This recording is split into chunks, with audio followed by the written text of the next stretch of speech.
Boy, I mean, if you'd have asked me that question at the beginning of this week, I would have said no. As we sit here right now, I think there's a chance, at least. I don't want to sit here and say that it's definitely going to happen or definitely not going to happen, but a combination of things over the last, let's call it 48 hours that have pointed to at least the possibility of that. Number one, when I asked him directly yesterday, what about this week? Is it possible?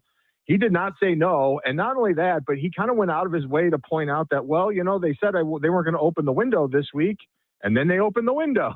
So that was kind of a top point in this. And then we went out to practice, and you get to lay eyes on him. And, when you're around a guy and you watch him play and practice a lot, you just kind of know what they look like when they're doing pretty well. And Fred Warner looked pretty close to the Fred Warner that we know. I'm not going to sit here and say he's 100%. We don't get to watch anything but some individual drills, but he obviously brought a lot of juice. At minimum, guys, he's given them a boost, which I think, just from an emotional standpoint, is important, particularly after they lost George Kittle last week.